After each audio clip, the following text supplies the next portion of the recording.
Boa tarde. Alô, alô. Boa tarde a todos. Queria dar as boas-vindas a vocês, aos nossos convidados de hoje, ao Luiz Alberto, que é curador do Museu do Amanhã. Nós hoje estamos comemorando a primeira colaboração efetiva dentro de um programa entre o MAR e o Museu do Amanhã, com esse primeiro seminário que nós estamos inaugurando exatamente hoje. Alô? Está saindo do som? Essa é uma ideia que nós estamos conversando já há algum tempo, de aproximar o universo da ciência e da arte a partir das suas proximidades, das suas similitudes, das suas necessidades. Acho que esse é um momento muito bom para iniciar um diálogo dessa natureza, uma aproximação dessa natureza. Nós passamos hoje no Brasil um momento muito difícil e acho que as forças do pensamento têm de se aproximar, têm de se aliar no sentido de buscar saídas renovadas para a nossa situação geral, que inclui a arte, inclui a ciência, inclui a economia, inclui todos os campos. Então, acho que é um momento talvez difícil, mas ao mesmo tempo importante de se abrir uma colaboração dessa ordem, uma discussão naturalmente não é inédita, não é nova, mas que ela sempre proporciona um universo muito grande de possibilidades intelectuais, de possibilidades de questionamentos, de possibilidades de invenção, que é talvez o campo onde as duas áreas transitam com uma liberdade, uma capacidade de renovação particular, o campo da invenção e da descoberta, da renovação, né? Então, é com muito prazer que eu abro hoje esse seminário. A Janaína Mello, que é a diretora da Escola do Olhar, vai apresentar a palestra de hoje, os nossos convidados. Eu queria só passar a palavra para o Luiz Alberto. Nós fizemos esse primeiro seminário, que eu espero seja o início de uma colaboração mais ampla entre o Museu do Amanhã e o MAR, aproximando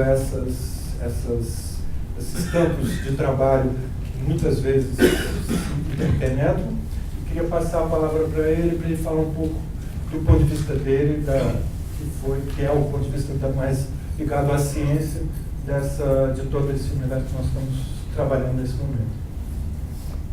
Obrigado, Evandro. Boa tarde a todos. Primeiramente, direto já. Segundamente, é uma grande alegria iniciar essa colaboração que acredito será de longo prazo entre as duas instituições da Praça Mauá. Apenas uma praça nos separa, ou melhor, uma praça nos liga, né? uma praça nos ligando. E os temas da ciência, da arte, eles são constitutivos, a gente pode chamar da nossa experiência de mundo. De fato, são inseparáveis se nós quisermos ter uma compreensão sobre o mundo que nós vivemos hoje. Tem linguagens muito diferentes, modos de expressão, modos de produção muito diferentes, mas certamente compartilham o fato de serem navegantes pioneiros do espírito, de penetrar no desconhecido e de lá extrair novas formas, novos materiais dotados de potência expressiva, no caso da arte, novos entendimentos sobre os processos do mundo, no caso da ciência. Então, embora tenham marcantes distinções, compartilham esse caráter fundamental de atividades essenciais da nossa natureza.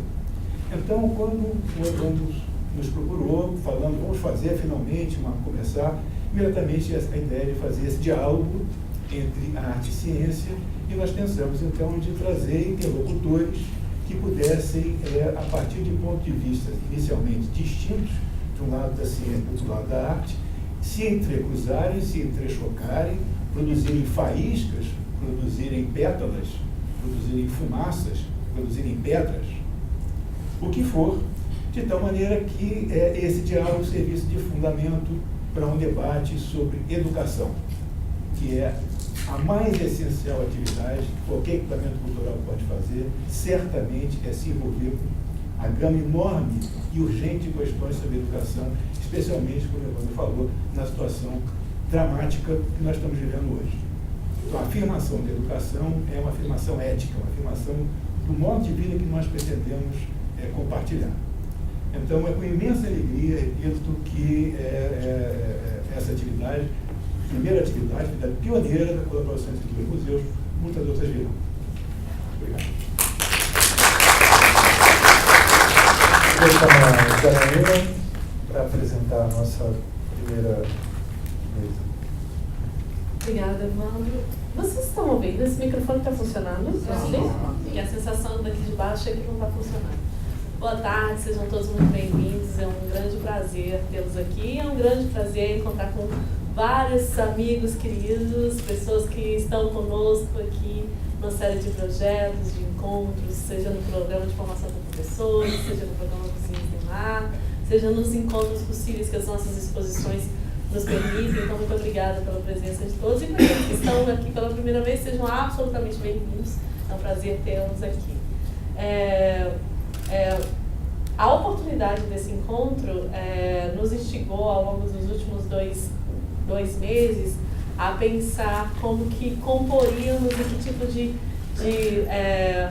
organização de mesa faríamos aqui. E lá nessas conversas iniciais com o Evandro e Luiz Alberto, enfatizando a relevância e a importância dessa discussão ser atravessada pela educação, um nome nos surgiu como muito importante dentro das discussões. Uma pessoa que vai estar conosco ao longo desses 4 encontros, trazendo essa faísca, essa fricção que o Luiz Alberto chama atenção do campo da educação. E essa pessoa é a Bea Meira, a quem eu agradeço muitíssimo por ter aceitado estar conosco nessa empreitada e gostaria de convidar para sentar à mesa.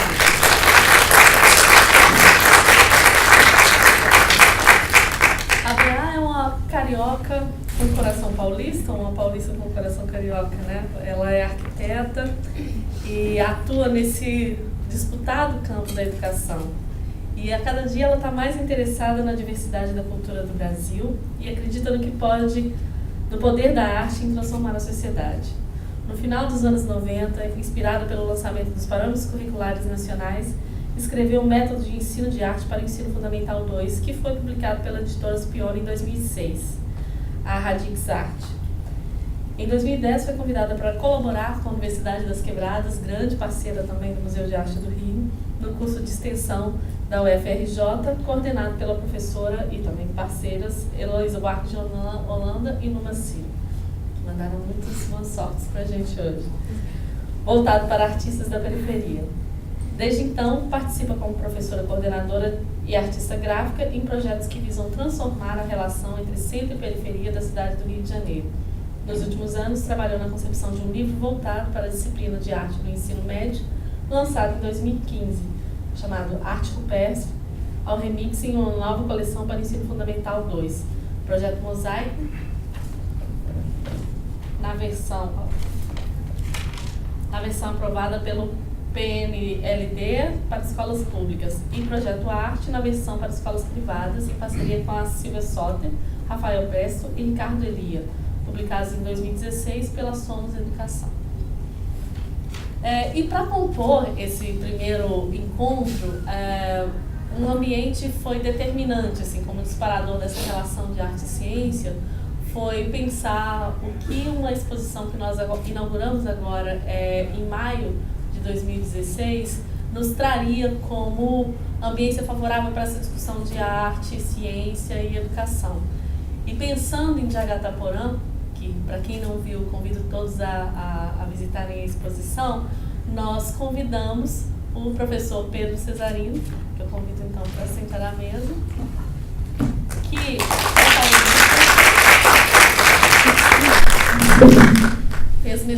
fez doutorado aqui no Museu Nacional, morou em Marubo com o povo indígena do Vale do Javari, no estado do Amazonas. Em 2010, tornou-se professor do Departamento de História da Arte da Unifesp, Federal de São Paulo, onde deu curso sobre arte indígena, arte e antropologia. Sua tese de doutorado Onística, Poéticas do Xamanismo na Amazônia, ganhou o Prêmio Jabuti de Ciências Humanas. Em 2013, publicou Quando a Terra Deixou de Se Falar, Cantos da Mitologia Marubo, uma coletânea de mitos traduzidos para o português. Em 2013, tornou-se professor e pesquisador de antropologia da USP e também publicou o livro, a série, é uma série, não é? É um livro. Histórias Indígenas das Terras Antigas. Dos Tempos Antigos, pela Clara Enigma, que é uma publicação dedicada ao professor. Né? Então, muito obrigada, Pedro, por estar conosco aqui hoje. E para completar esse trio, nós imaginamos que faria sentido pensar um encontro, uma relação com um artista que já esteve aqui conosco, que já realizou uma grande exposição, e não só uma exposição, mas também uma série de ações aqui, pensando essa prática, esse lugar da arte, da educação, do ativismo e da urgência de posicionamentos e atitudes políticas reais e efetivas nessa sociedade contemporânea. Nós chamamos então o Daniel Lima, que eu peço, por favor, para compor a mesa, que é da frente 3 de fevereiro.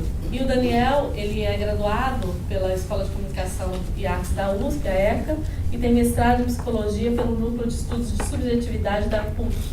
Agora faz o doutorado em Meios e Processos Audiovisuais, também na ECA. Desde 2001, cria intervenções e interferências no espaço urbano. Próximo do trabalho de coletivos, desenvolve pesquisas relacionadas à mídia, questões raciais e processos educacionais. Membro fundador de A Revolução Não Será Televisionada, Políticas do Impossível e da Frente 3 de Fevereiro. Dirige a produtora e editora Invisíveis Produções. Pessoal, muito boa tarde, que nós tenhamos um ótimo debate. Muito obrigada.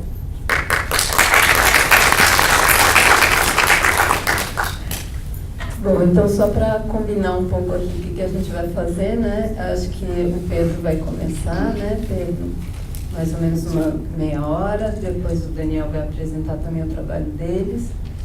E por último, então eu vou apresentar umas questões daí ligadas ao campo da educação para provocá-los, para trazer o que eles vão apresentar para esse campo, então, da nossa prática educacional. Ok? Alô, alô? Acho que esse microfone. Acho que só esse. Alô? Chega aí.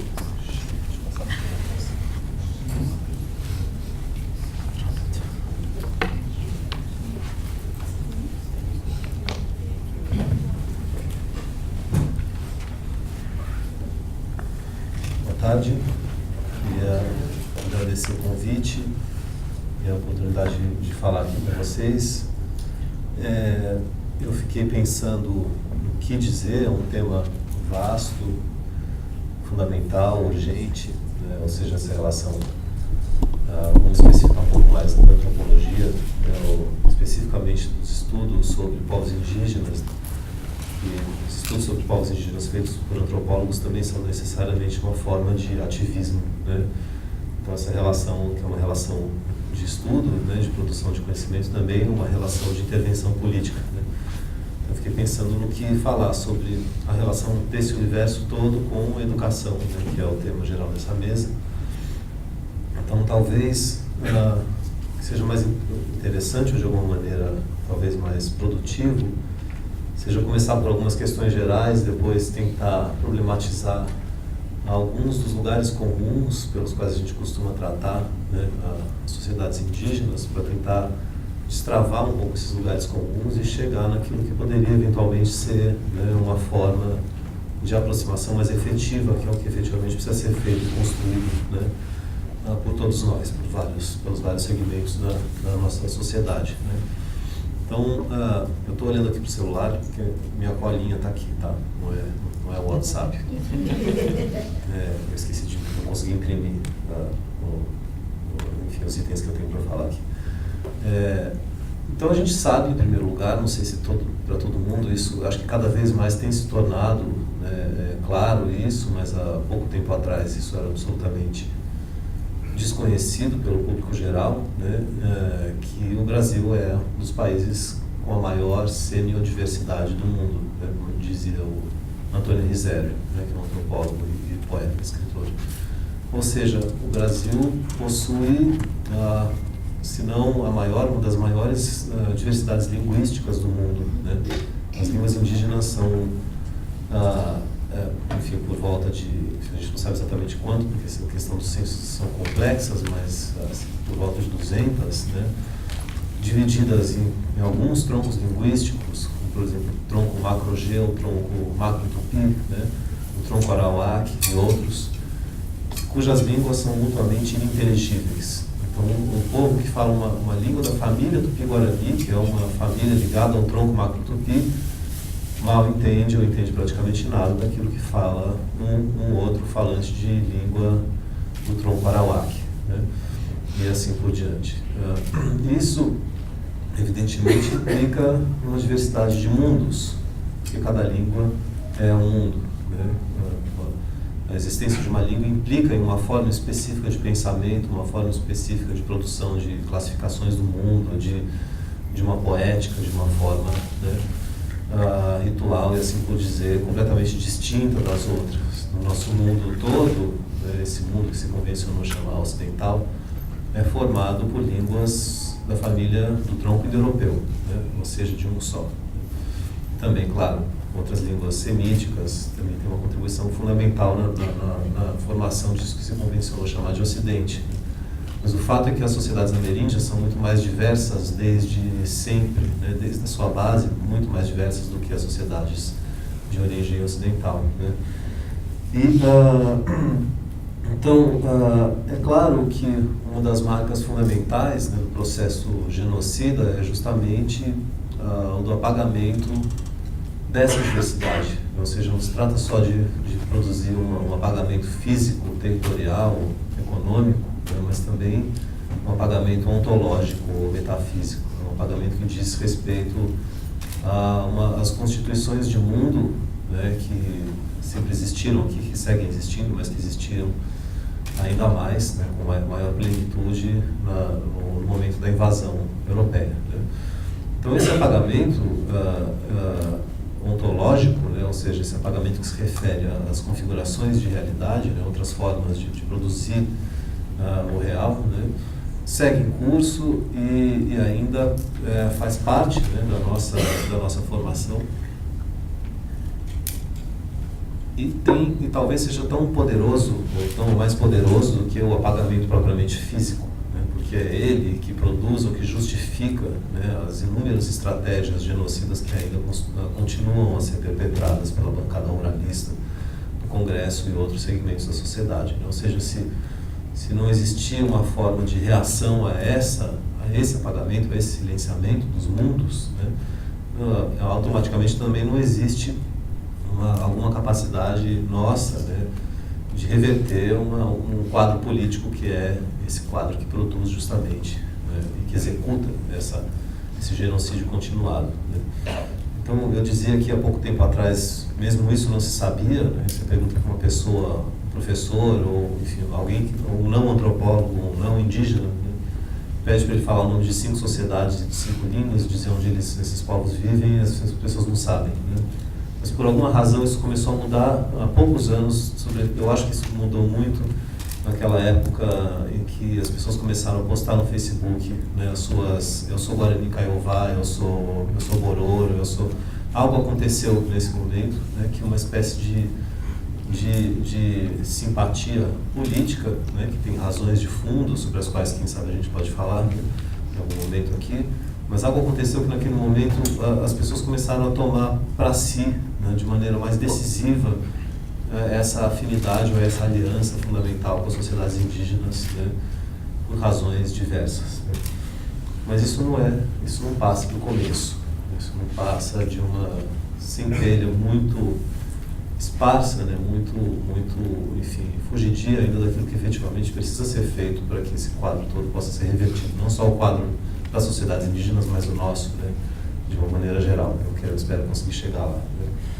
Então, se esse apagamento genocida precisa ser revertido, e se a educação tem um papel fundamental nisso, né, como produzir isso? Que tipo de formação seria necessária, né, para que a gente pudesse, aos poucos, fazer jus a essa negligência sistemática que funda a nossa própria sociedade? Né? Quais seriam as ferramentas? Quais seriam as estratégias? Né? O que, mais especificamente, consistiria passar informação ou produzir uma formação, né, que fosse mais condizente com essa semiodiversidade passada, presente e futura? Né? Será que essa é simplesmente uma questão quantitativa? Né? Então, as pessoas têm que começar a saber quantos povos indígenas existem, quais são as línguas faladas, né? Em que territórios eles vivem, etc. Será que esse é o ponto? Né? Será que se trata simplesmente de reconhecer uma diversidade multicultural, né? E aprender, portanto, a produzir cidadãos que são tolerantes com relação a essa diversidade multicultural, e isso é suficiente? Né? A gente sabe que o multiculturalismo e essa noção de diversidade, ela tem uma base imperial. Né? O império funciona quando ele produz uma tolerância pacífica entre a diversidade, um reconhecimento aparentemente pacífico, que implica também fazer com que as pessoas fiquem todas no seu lugar de maneira muito obediente e não contestem, né, esse esquema, esse arranjo político que disse de antemão que as pessoas deveriam ocupar determinados lugares. Então, eu acho que é evidente, né, a gente não quer pessoas que não sejam tolerantes, né, mas a gente tem que parar para pensar que talvez essa negligência, enfim, essa defasagem que a gente tem que recuperar vá muito além disso, né, e precise muito além do mero reconhecimento, né, de uma diversidade cultural que, diga-se de passagem, nem ele próprio existe ainda. Né? Ou seja, no caso do Brasil, das sociedades indígenas, nem aí a gente chegou. Não dá para dizer que a gente efetivamente chegou aí, especificamente no que se refere à educação. Né? Um exemplo. As pessoas estudam os clássicos do mundo antigo, né? Ilíada, Odisseia, até a Agonia de Hesíodo, ou as tragédias gregas, enfim, os clássicos do mundo antigo ou da literatura contemporânea, moderna, europeias e euro-americanas. As pessoas não fazem a menor ideia do que é o Aivur Aptar. Alguém aqui conhece o Aivur Aptar? Talvez agora já, ou não? Não. Ainda não. Né?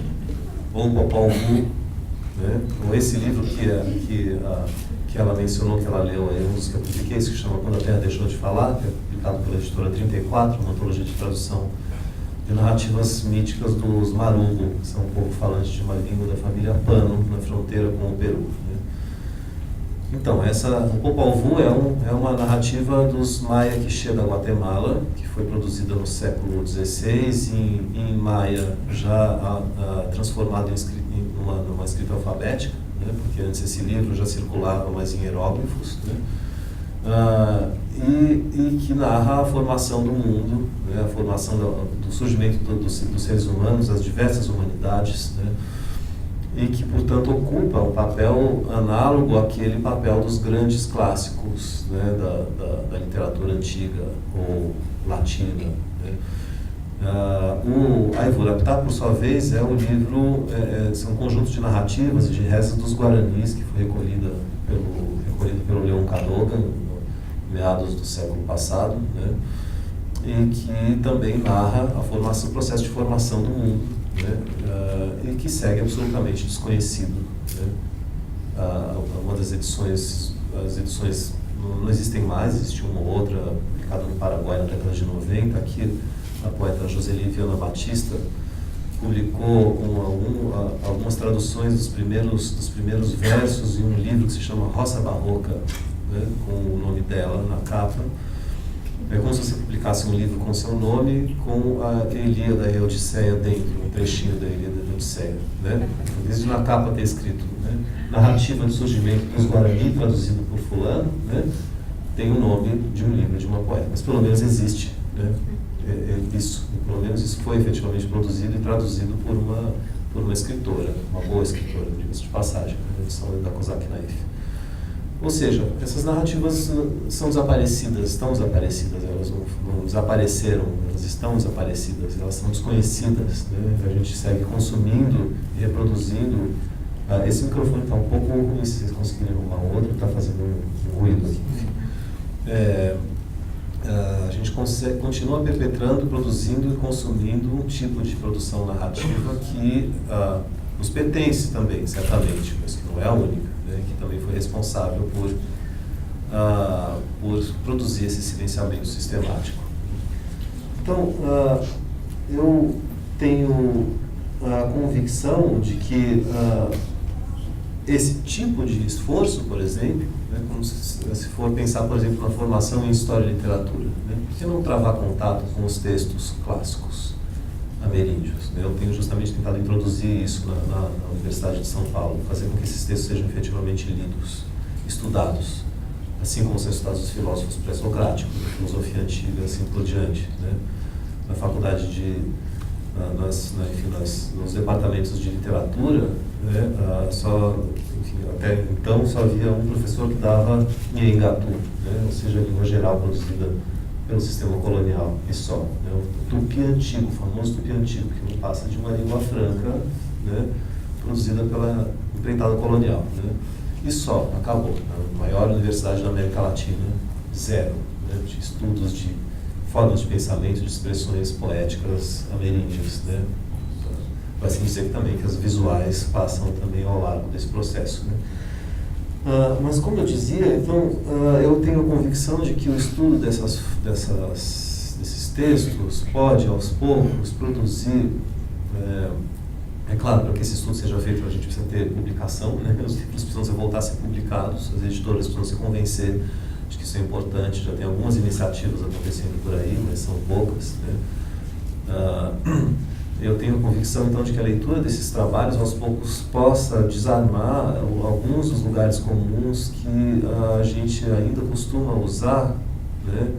Quando se aproxima das sociedades indígenas. Esses lugares comuns eles têm a sua importância, eles são fundamentais, mas eles são parciais, né? Que se refere, por exemplo, a essa busca pela nossa ancestralidade. Os brasileiros querem se relacionar com as sociedades indígenas porque eles estão interessados na própria ancestralidade, né? Ou porque eles estão interessados na natureza, numa relação sagrada com a natureza, mais imediata, mais pura, mais ingênua, né? Esses dois pressupostos precisam ser vistos com cuidado, né? O fato de um brasileiro comum, como eu, como qualquer um de vocês, né, se interessar pelas sociedades indígenas, porque as sociedades indígenas supostamente fazem parte da sua ancestralidade, é uma operação legítima, fundamental, mas narcísica, por um lado, né? Por quê? Os índios não têm absolutamente nada a ver com isso, nunca tiveram a ver com essa construção de ancestralidade ou de identidade nacional, né? Eles foram forçados a fazer parte dessa narrativa que não lhes pertence. E são vistos sob a ótica estreita dessa narrativa, né? Como se eles viessem sempre para resolver um problema nosso, gerado pela produção de uma sociedade nacional, né? Que tem supostamente a sua noção de tradição, né? A sua cultura, que é diferenciadora das sociedades nacionais, assim por diante. Isso é um problema romântico, um problema do século XIX, né? Problema da Constituição dos Estados-nação na América Latina inteira, que não é necessariamente o problema dos Yanomami, ou dos Marubo, ou dos Bororo, ou dos Pataxó, e assim por diante. Então, acho que, se por um lado a gente tenta se aproximar das sociedades indígenas a partir de uma preocupação que supostamente seria também a nossa, talvez seja importante aos poucos começar a aprender que a gente precisa se aproximar dessas sociedades para tomar contato com outras preocupações que não são as nossas, né? Com outras formas de compreensão, de produção de mundos, né? no plural, que não são os nossos mundos. E nesses mundos também não existe exatamente essa ideia de uma ideologia da natureza, de um primitivo tem uma relação mais sagrada, mais imediata com o mundo, que nós, pertencentes a uma civilização industrial, capitalista, teríamos perdido, né? Eles têm uma outra relação com o mundo que não tem a ver exatamente com essa construção da natureza. Isso parece um pouco estranho para a gente entender, né? Mas, de fato, a contraposição de natureza e cultura, tal como nós a concebemos, é, mais uma vez, uma invenção europeia, né? Então, se a gente imagina que os índios pertencem à natureza, a gente projeta sobre eles o que a gente quer que eles façam, respondam, em vez de perguntar para eles como é que eles concebem as suas formas de produção de mundo. Isso me parece absolutamente decisivo, especificamente no momento atual, em que a natureza está em colapso, né? Porque a natureza, tal como a gente concebia antes e projetava sobre os povos indígenas, já não existe mais, né? Que a natureza já não é mais algo independente do humano, né? Enfim, isso é uma discussão longa, paralela, sobre as questões do antropoceno, do capitaloceno, né? São discussões que dizem respeito a essa alteração profunda do sistema da Terra pela ação humana, pela ação do capitalismo, de tal modo que isso que a gente chamava antes de natureza, que se submetia aos desígnios, né, do homem branco falocêntrico, já não se comporta mais dessa maneira, né? Então, se essa própria natureza, que era uma invenção antiga, né, já colapsa aos poucos, então também o pressuposto que a gente projeta sobre as outras sociedades também colapsa, né, já não funciona mais, né? Isso quer dizer, portanto, que as sociedades indígenas possuem outras formas de relação, de concepção da relação entre humano e não humano, por exemplo, né? Entre humano e paisagem, ou para usar um outro termo também genérico, né? Ou seja, elas concebem essa fronteira, né, do que se concebe como humano de uma maneira completamente diferente da nossa, que se dá justamente através da relação entre natureza e cultura, né? Os humanos são aqueles que detêm a cultura e a natureza é aquilo que, por excelência, não tem cultura, né? Para as sociedades indígenas, de um modo geral, as coisas não funcionam bem assim, né? Elas, inclusive, revertem torcem essa polaridade, como bem mostrou Eduardo Vieira de Castro, né? Um antropólogo, professor aqui do Museu Nacional. Então, me parece que, de fato, uma das questões que se deve levar em consideração é essa forma específica de se relacionar com o não-humano, com o extra-humano, ou com o hiper-humano. Nisso estão inclusos os bichos, os mortos, as árvores, os rios, os extra-humanos, isso que a gente costuma chamar vagamente de espíritos, né? Que sempre foi, de alguma maneira, mantida, né, e perpetrada pelas sociedades indígenas com a intenção de durar, né, muito mais do que com a intenção de mudar. Esse contraste entre as sociedades da mudança e as sociedades da duração é um contraste que o Lévi-Strauss, que é um antropólogo francês, fez há muito tempo, né? Justamente para tentar explicar a diferença entre as sociedades não ocidentais ou não modernas e a sociedade ocidental. A sociedade ocidental é feita para mudar, mas ela não é feita para durar, né? As sociedades indígenas, evidentemente, têm história, né? Elas mudam, elas se transformam, elas não são sociedades tradicionais, né, congeladas no passado, eterno, como se fossem objetos de museu, né? E se de repente você enfia um shorts Adidas ali ou um chinelo havaiano, já não é mais índio, né? Não, elas sempre se transformaram, né? Elas sempre viveram através de relações de redes, né? de conhecimentos, de trocas sociais das mais diversas, espalhadas pela bacia amazônica, pelas Américas inteiras ao longo dos milênios, né? Mas essa forma de transformação permanente que levou à consolidação dos sistemas de pensamento indígenas não é feita para mudar no sentido capitalista do termo, né? Ou seja, não é um tipo de sociedade que produz a sua capacidade de transformação ao mesmo tempo em que ela condena a sua capacidade de sobrevivência, né? Sociedades, elas se transformam preservando a sua capacidade de existência. E a nossa, o que faz é o contrário, ela se transforma solapando cada vez mais as suas condições de existência. Não só a nossa, e evidentemente aí também comprometendo a possibilidade de existência de todo mundo, né? Então, acho que uma das maneiras de entender como outras relações entre humanos e não humanos se dá pelas sociedades indígenas está justamente a possibilidade de entender, ou melhor, de aprender, né, como se estabelece uma possibilidade de transformação social que não condene a nossa própria possibilidade de existência, né? Uma das maneiras boas para entender esse problema pode ser vista através do caso do Rio Doce, né, recente, que foi destruído, né, pelos modernos, pela Samarco, pelo governo, justamente por pertencer justamente através de uma ação proveniente de um mundo que não considera suas próprias condições de existência, que solapa suas condições de existência a ponto de comprometer um futuro comum, né. Mas outro dia eu estava conversando com o Ailton Krenak, que é um dos nossos pensadores mais importantes, atuais, e ele me dizia que o dono, né, o duplo, ele falou, você chama de duplo isso, né? Então, uma das maneiras pelas quais traduzimos que nós traduzimos como espíritos, né? O dono, o duplo do Rio Doce, não desapareceu, ele dorme nesse momento, né? Enquanto o rio se transforma numa camada grossa de lama, né? O dono, o espírito do rio, continua vivo um sono, né? Uma espécie de sono até que algum dia, quem sabe, o seu corpo, né, possa voltar a fluir, né?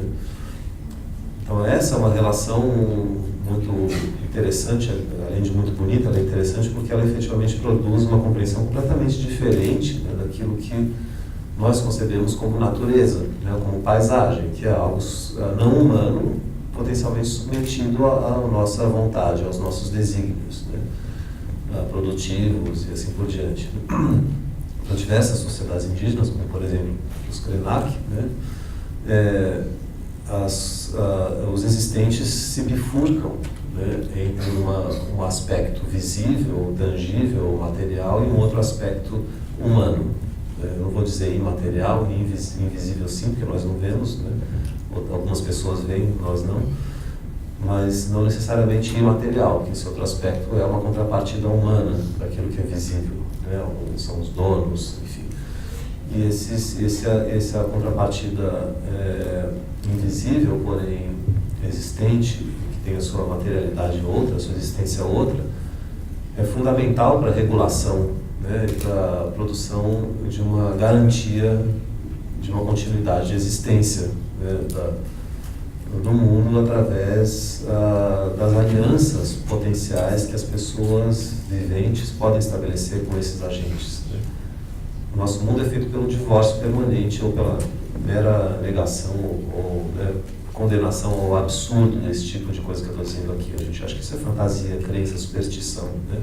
Mas essas operações, fantasia, crença e superstição, são operações tipicamente coloniais. São as mesmas operações que os extirpadores de ídolos espanhóis e portugueses cometiam no século XVI e XVII, né? Tratar as formas alheias de conhecimento como se fossem meras crendices, né? Não levá-las efetivamente a sério, né? Não levar a sério essas formas alheias de conhecimento tem produzido uma condição de existência catastrófica, que é a nossa, né?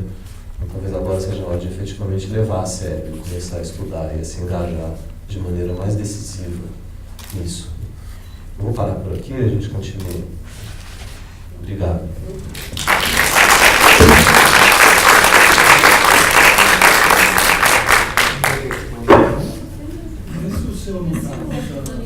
Deixa eu ver.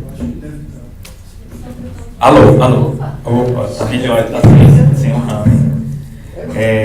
Bem, gostaria de agradecer o convite.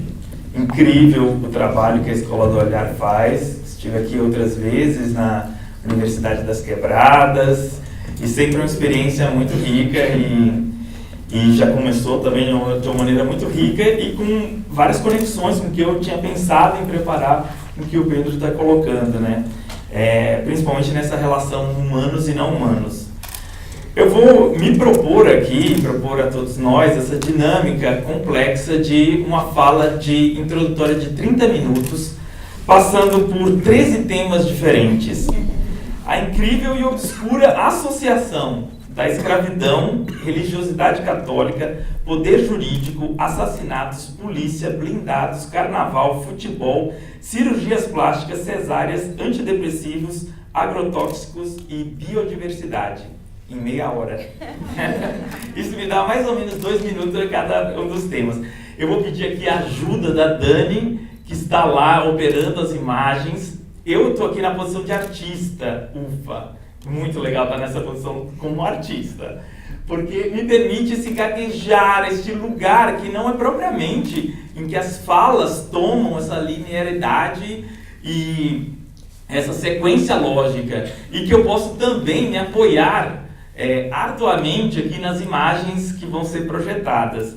A gente, para explicar aqui brevemente, nessa meia hora eu vou passar só alguns desenhos que fazem parte de uma cartografia que eu estou montando, e quando entrar na fase de conversa e debate, a gente passa imagens do grupo que eu aqui represento, que é a Frente 3 de Fevereiro. E aí eu vou poder explicar um pouco mais sobre a frente, mas eu queria fazer uma introdução nessa jornada de a sociologia, como propõe um antropólogo francês, né, Bruno Latour, que fala também sobre essa relação entre humanos e não humanos. Então, esse exercício, ele se chama Brasil número 1, porque todos são campos em que, numa pesquisa dos últimos 5 anos, eu me propus, então, a investigar aonde o Brasil encontrou lideranças. Seja nos últimos 5 anos, sejam lideranças históricas, e propor uma relação, um exercício que todos nós podemos nos esforçar de criar relações entre esses campos. Então, Dani, a gente pode passar para a próxima. A primeira, número 1, Brasil número 1, é a maior escravidão do mundo. Brasil, a maior escravidão do mundo. Estima-se que 45% dos negros escravizados que vieram para as Américas, vieram para o Brasil, para o território brasileiro. E isso nos coloca cerca de 4 milhões de negros escravizados que cruzaram o Atlântico e aqui pousaram e aqui ficaram. Desses 4 milhões, cerca de 800 mil morreram nesse trajeto. O que fazia do Rio de Janeiro, no século XVIII e XIX, uma das maiores cidades negras fora da África. Aí a gente começa nessa associação entre humanos e não humanos. Como propõe a ideia de técnica moderna, a técnica seria essa exploração incessante da natureza, a técnica moderna, ou seja, tentar extrair o máximo possível do que é não humano. E aí, a chave fundamental do nosso processo de colonização, que é transformar o humano em não humano.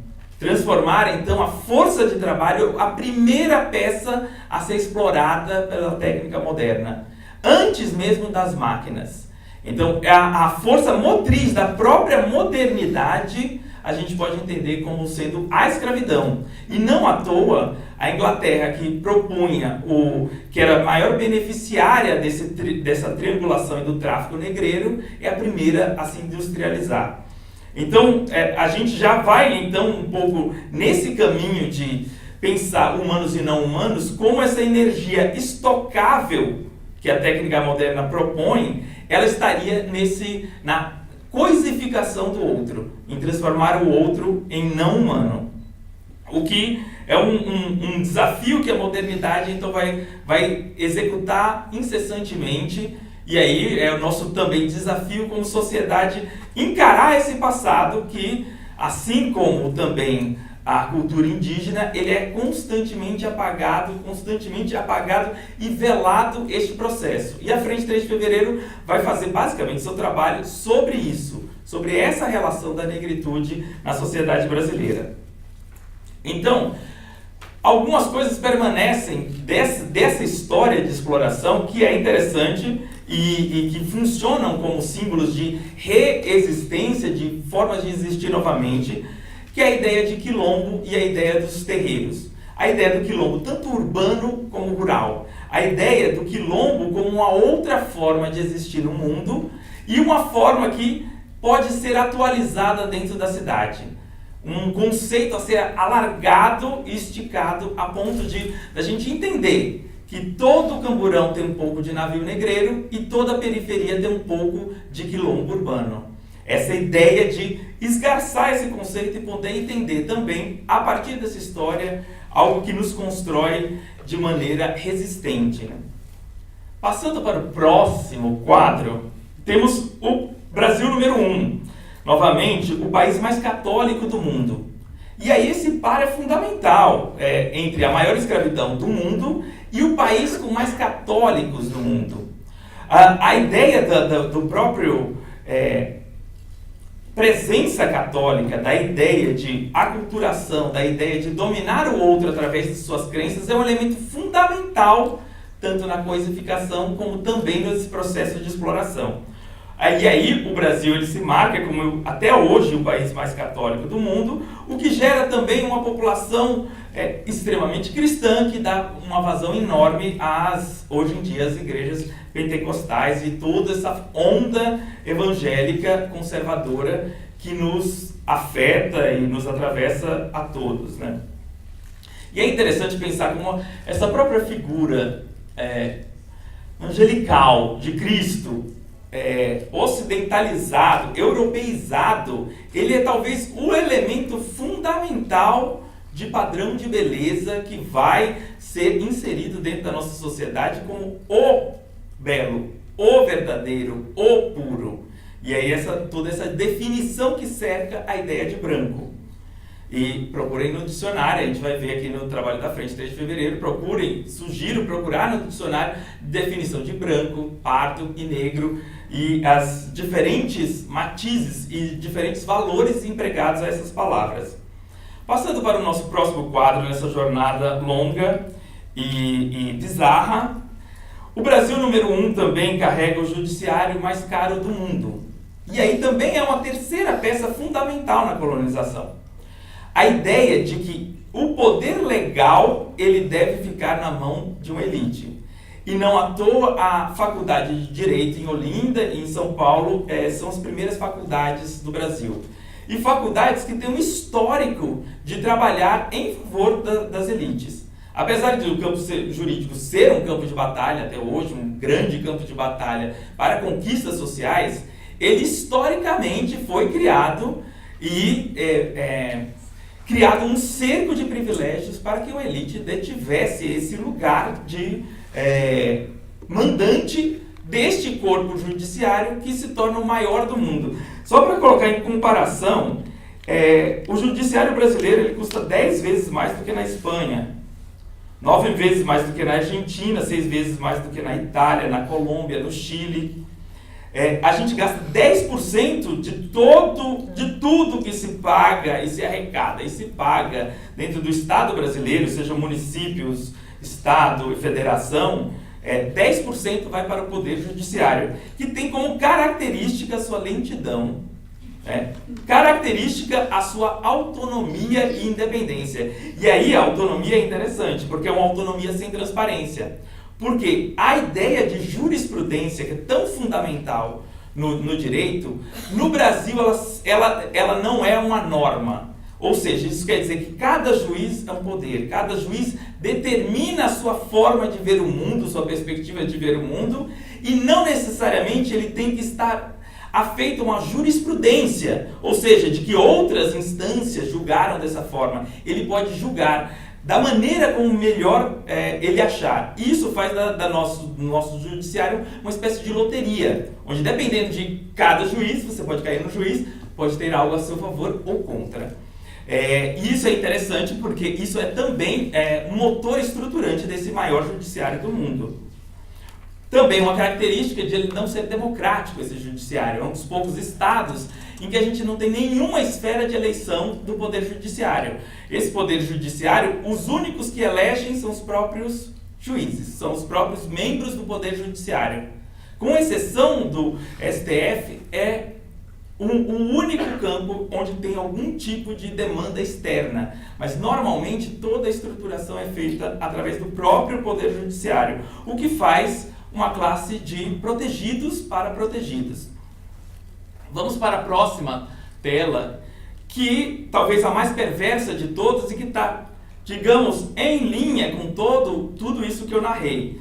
Tanto a ideia da maior escravidão do mundo, a ideia do país com mais católicos, ou seja, essa ideia da redenção e de uma ideia de um mundo futuro, o paraíso futuro, como também do judiciário mais caro do mundo. A gente, em 2014, se a gente não colecionou nenhum título aqui na Copa do Mundo, pelo contrário, nosso trauma fantástico do 7-1, a gente também nesse ano conseguiu superar todos os outros países na quantidade de assassinatos no mundo. Nós somos o país que tem a maior quantidade de assassinatos no mundo, e toda tarefa de educação, todo encontro de educação deveria começar com essa pauta. Deveria começar: somos o país que mais mata a população jovem no mundo. E deveria começar toda a discussão a partir disso, porque, digamos, esse é o efeito mais perverso desse apagamento, né? É um apagamento que ele é traumático em várias esferas, e ele é também uma espécie de epidemia. São mortos 163 pessoas por dia, em média. Esse auditório tem mais ou menos quantos lugares? 100. Esse auditório tem... esse auditório, metade por dia são assassinatos no Brasil. E essa ideia da gente ficar repetindo isso, né? Como conviver com 163 assassinatos por dia e achar isso normal, não polemizar, não tornar isso a principal pauta política. E, obviamente, esses jovens assassinados, que a grande maioria é jovem, a grande maioria jovem, preta e pobre, né? Também, nesse mesmo quadro, nos coloca o país que mais mata travestis no mundo.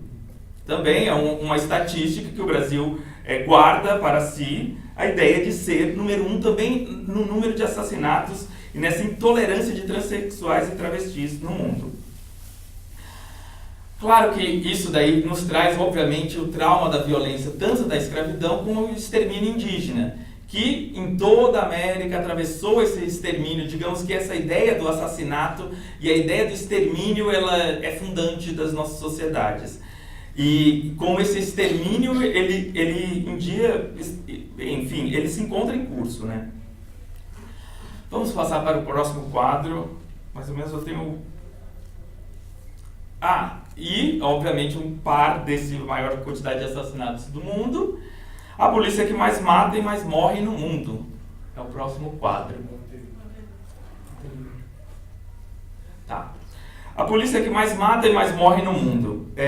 Também um levantamento que a gente já fazia na frente de 3 de fevereiro, logo no seu surgimento, já fazia essa afirmação, mas sem muitos dados. E aí a gente tem, recentemente, os dados precisos de que a nossa polícia, nessa tarefa de ser genocida, cerca de 30% desses assassinatos é a própria polícia que executa, ela também se coloca como sendo uma das partes mais vulneráveis. Ou seja, é desse mesmo estrato social que mata, é o mesmo estrato social que o soldado que é morto também. E o que nos coloca nessa dinâmica de convívio com situações de extermínio e normalização disso. Se enquanto em países um assassinato da polícia leva à queima e à destruição de um bairro inteiro, riots por todo o país, aqui a gente convive tanto com 111 tiros num carro na Baixada Fluminense, matando 5 jovens que não tinham nada a ver com a dinâmica que a polícia estava tentando encontrar, que na verdade estavam comemorando o primeiro salário, como também 111 mortos no massacre do Carandiru, que cria o PCC. Situação que vai criar a demanda para o PCC, o crime organizado, que hoje talvez também, se existisse estatística, seria um dos maiores do mundo, né, sobre isso. Vamos passar para o próximo quadro. A gente vai se sufocando, a gente vai caminhando, vai ficando cada vez um pouco mais sufocado, mas tem linhas de fuga, calma. Dentro desse contexto todo, obviamente, a gente tem a maior frota de blindados do mundo, né? Veículos que eram uma estratégia de guerra, você blindar os veículos para poder enfrentar tropas. Ela é assimilada no contexto doméstico, primeiramente com executivos de grandes empresas, de multinacionais, e hoje em dia está acessível até a classe média. Digamos, a face mais concreta e móvel dessas bolhas sociais que a gente aprendeu a conviver no Brasil, né? Bolhas sociais em todo lugar. Os fenômenos, por exemplo, dos rolezinhos, é exatamente quando a gente rompe as bolhas. E quando rompe as bolhas é um escândalo. Aí o Poder Judiciário vai se se armar inteiro com diversas maneiras para proibir esse avanço, essa enxurrada social rompendo bolhas.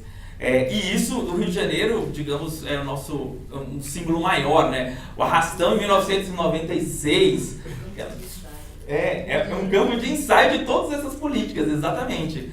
Onde isso se desdobra de uma maneira incrível, né? Para falar dessa frota de blindados, não sei se vocês lembram, tem uma propaganda agora que se passa no Museu do Niemeyer, que fica em Niterói, Museu de Niterói. Não sei se vocês já viram essa propaganda de carro. Tinha um anterior, que era um carro entrando dentro de um teatro, tipo isso daqui. Ele passava a cidade toda e vinha no meio do público, estacionava no público, assim. E aí o casal feliz podia, então, ver a peça de teatro. Aí agora a gente tem a versão artes visuais. Ele passa no modelo, aquele prédio lindo do Niemeyer, entrando vários carros e visitando os carros e eles mesmos se olhando. Eles são a obra e, ao mesmo tempo, o conteúdo do museu. E essa ideia de estamos blindados, o carro tem que ser a nossa bolha. Não à toa, temos essa maior frota de blindados do mundo. Vamos lá. Um dos nossos pontos de fuga para o próximo quadro. Mas calma lá. Brasil número 1. Somos o futebol mais vitorioso do mundo. Em algum ponto, a nossa identidade nacional tem que se apoiar a partir da superação de toda essa dinâmica de segregação social, de separação. Tem que criar o imaginário dessa democracia racial que possa, então, abraçar a todos no momento do gol. Então, eu já falei do 7-1, foi, digamos, onde se desfaz esse ideário e essa vontade espetacular desse nacionalismo, mas somos ainda o país com o maior número de Copas do mundo, e o futebol continua sendo um dos principais elementos dessa ideia de democracia racial brasileira, desse discurso de democracia racial. Não à toa o trabalho da Frente 3 de Fevereiro, que a gente vai ver na sequência, ele trabalha com bandeiras em estádios de futebol, trabalhando com esse conteúdo e essa provocação sobre as questões raciais. Pelé, digamos, é o símbolo desse momento, né? E, seguindo para o próximo quadro, temos também o maior carnaval do mundo. E o maior carnaval do mundo, em que o Rio de Janeiro é, digamos, o ícone desse maior carnaval do mundo. E esse maior carnaval do mundo que é uma festa que é o adeus à carne, né, o carnaval. A ideia de que você abandonaria a carne para entrar naquele período de reclusão e de, enfim, penitência católica e tal. Então, essa ideia de o carnaval também como sendo o nosso momento de explosão catártica, tanto dessa violência, como também da ideia de uma celebração que nos abraça e esquece de tudo a partir da festa carnavalesca. Também elemento fundante das nossas sociedades, a nossa sociedade brasileira, né? Essa ideia de o maior carnaval do mundo é super importante. Também uma forma de pregação dessa democracia racial, da ideia de uma superação. Apesar de o carnaval apresentar diversas formas, também vou mostrar outro trabalho da Frente na sequência, que lidou com o carnaval aqui no Rio de Janeiro e propôs intervenções no carnaval.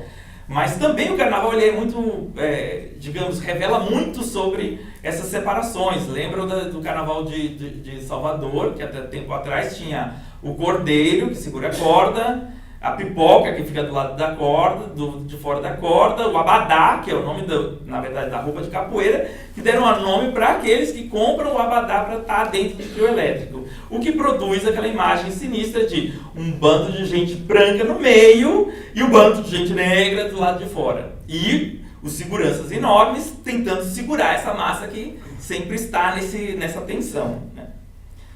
Eu estou pulando toda a parte mais conceitual e filosófica sobre essas relações humano e não humano, mas depois a gente ajuda a costurar.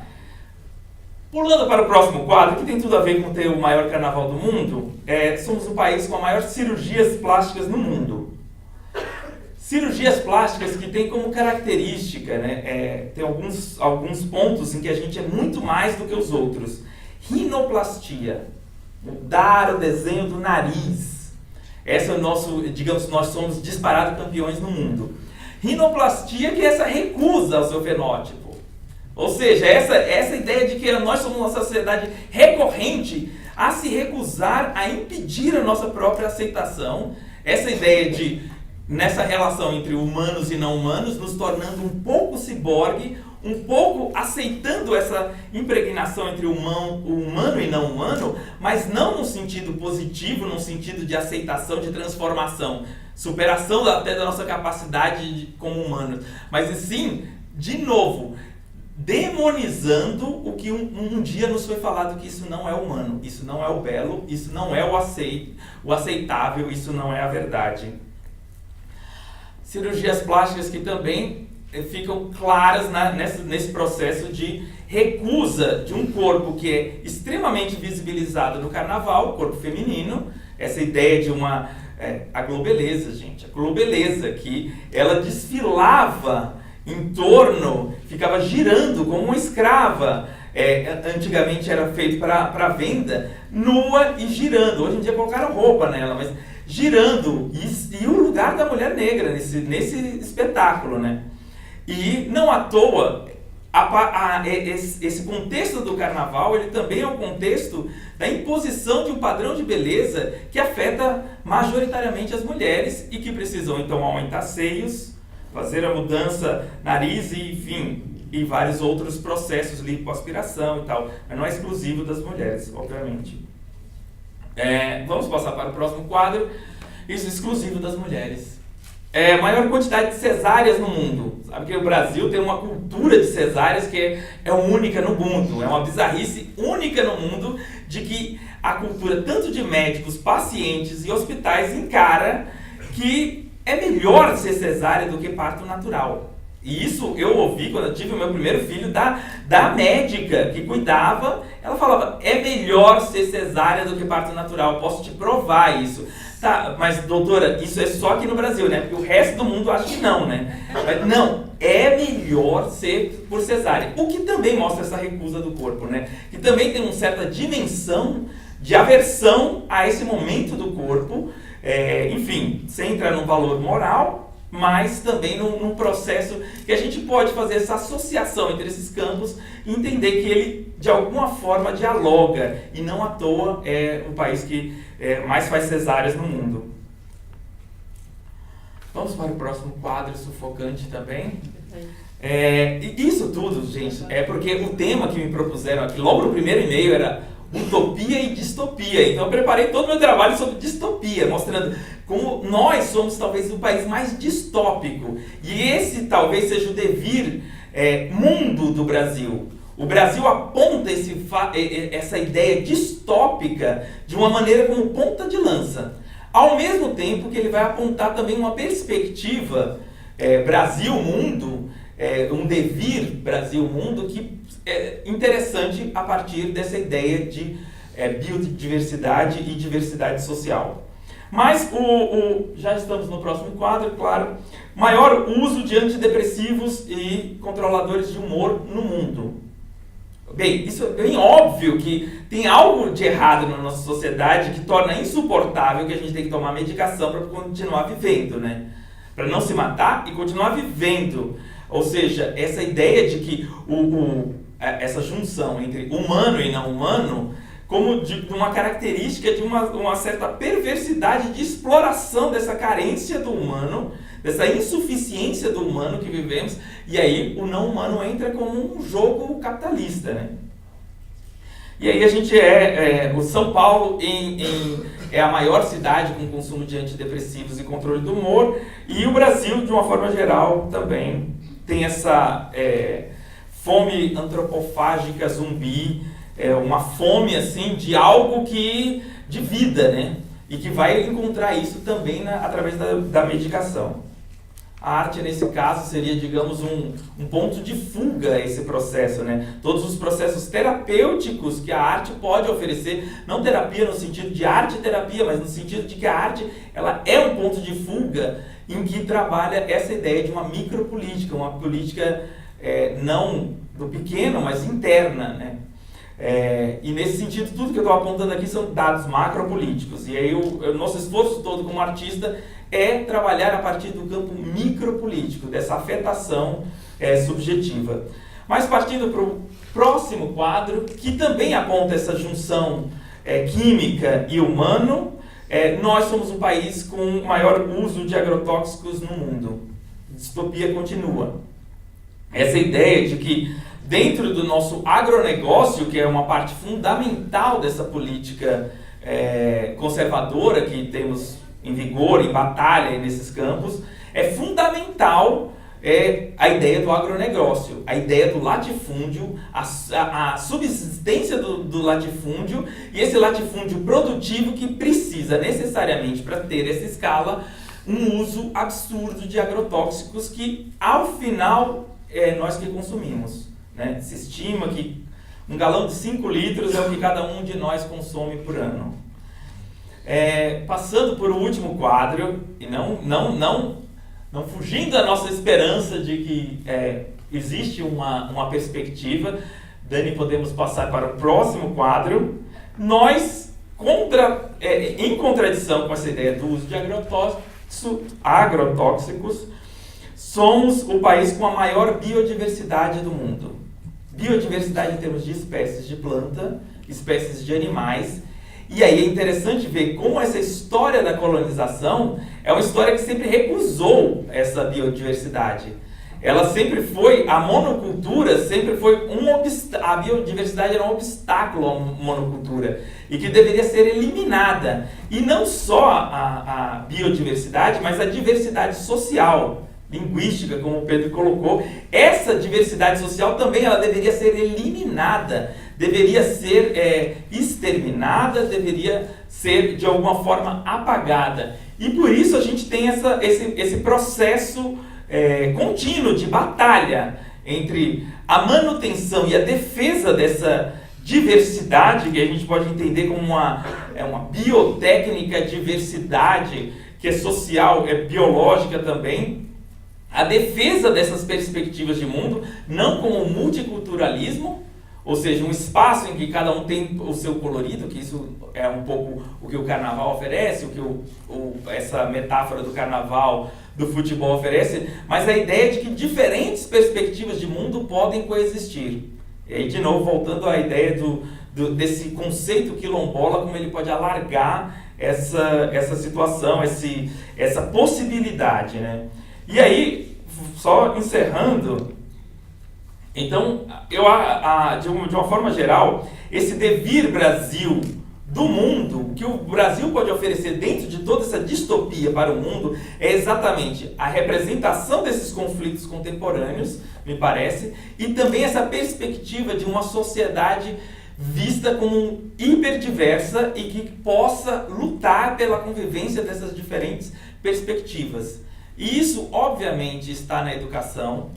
Está na educação não só como conteúdo, mas está na educação principalmente como voz. Está na educação como a maneira de falar, a maneira de construir o conhecimento, a maneira de legitimar o conhecimento.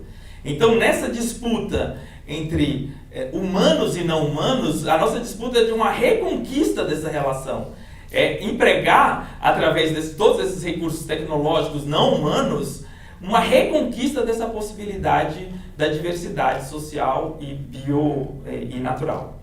É isso. Obrigado.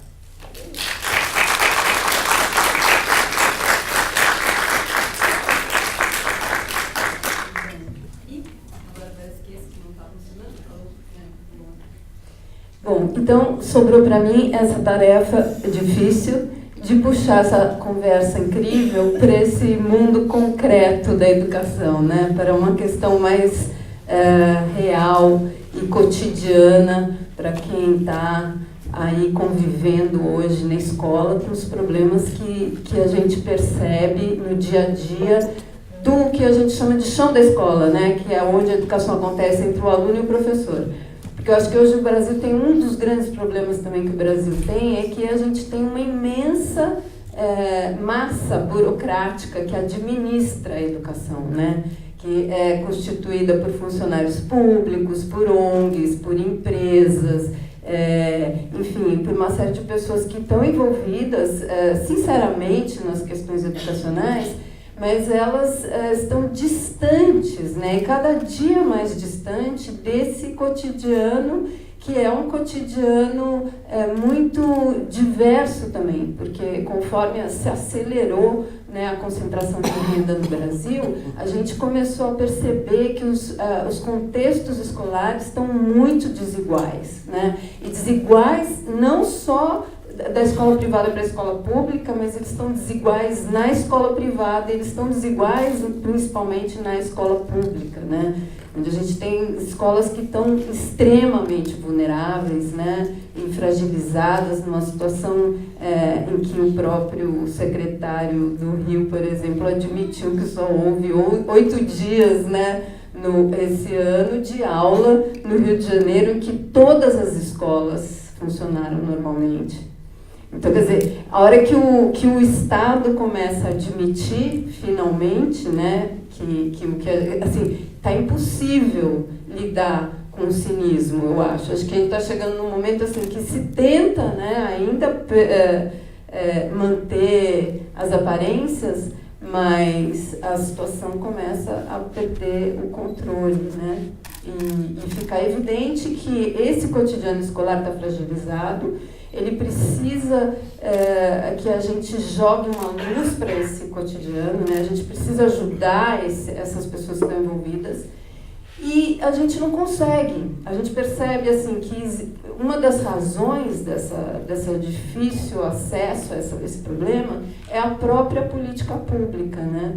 Que ela é muito rígida, ela é muito cheia de normas, ela é extremamente protetora da escola, né? E assim, agigantada no Brasil, né? Porque se pretende unificar, né, essa educação no Brasil de um jeito, diante dessa imensa diversidade linguística, cultural. Você desenha, como eles adoram usar esse verbo, o pessoal da educação agora usa esse verbo, desenha para tudo. Eles desenham a escola lá, no MEC, né, uma escola pensada abstrata que, teoricamente, deveria servir para todos os contextos e não serve para nenhum. Então, assim, voltando à nossa conversa, eu fiz essa introdução porque eu queria ouvi-los também antes de explicar minha presença aqui, né? Mas, então, eu pensei algumas pautas que a gente podia trazer, assim, para eles, né, para essa conversa. E a primeira, eu acho que é óbvia, que é um pouco a questão das leis, né? Estão falando de política pública. A gente tem uma lei que obriga o ensino da história e da cultura africana e afro-brasileira, que é de 2003, né? E uma lei que obriga o ensino da cultura e da história indígena, que é de 2008. Então, quer dizer, a de 2008 já está fazendo 10 anos, né? A de 2003 tem 15 anos. Então, a gente fala assim, bom, não, mas toda política pública tem um tempo, né, de implantação e tal, só que acho que nunca se imaginou que esse tempo seria tão grande, que esse processo fosse tão lento.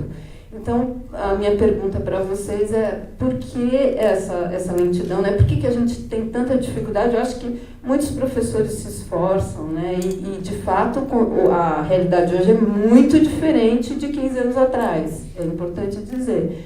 Mas é muito lento e muito ineficiente o que a gente conseguiu trazer dessas culturas para a escola, né? Então, eu tenho algumas hipóteses, mas eu quero, na verdade, ouvir vocês. Esse seu azul. Acho que tem 2. Tá, sim.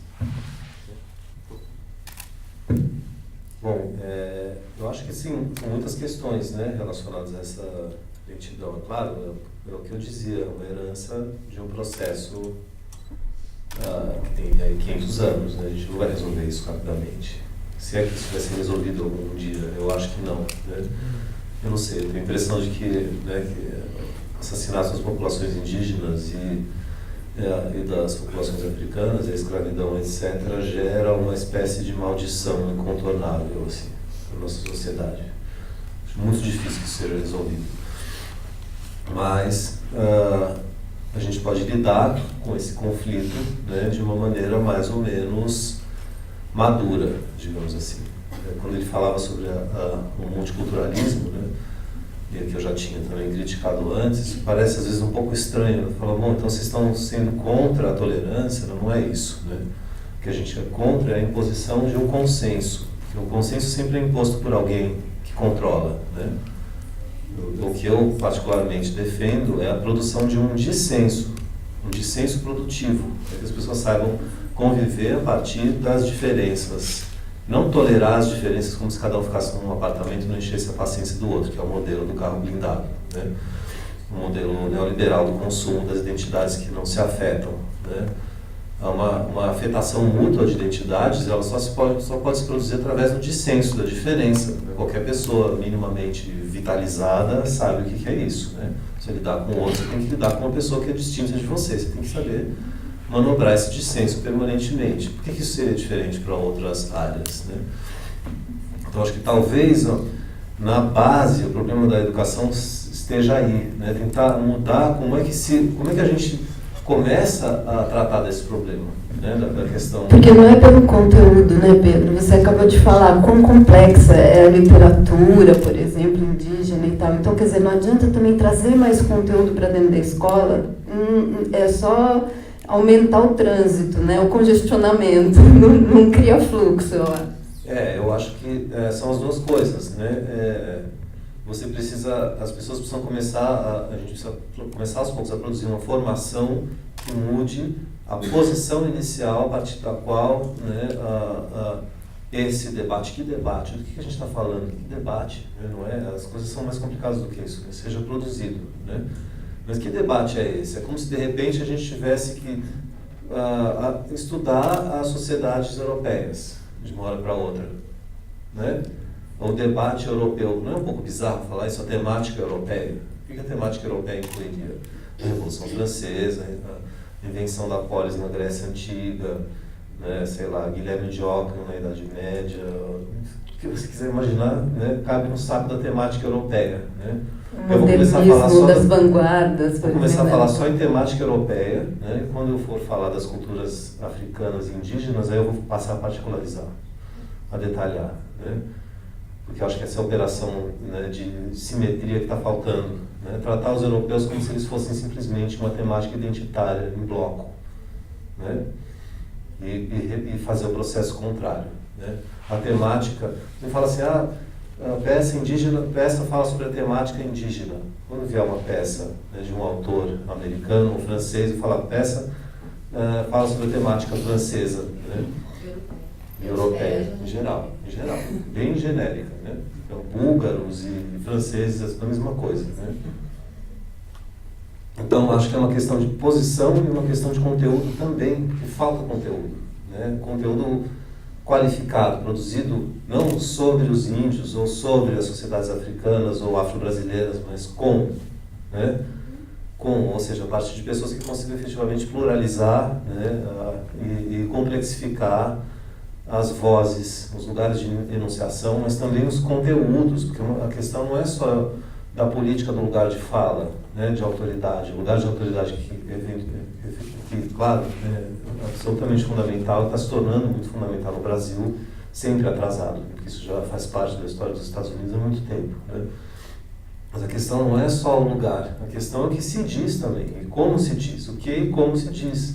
Tem muita coisa para ser dita, tem muito conhecimento, né, que se perdeu ou que permanece esquecido, que precisa ser trazido à tona, né? Talvez as pessoas não saibam que são, por exemplo, os poemas de Fá, uma das bases do conhecimento da sociedade iorubá, que também está presente no Brasil de maneira difusa, mas que corresponde a um corpus extremamente complexo e erudito, tão erudito quanto sistemas filosóficos de origem europeia, né?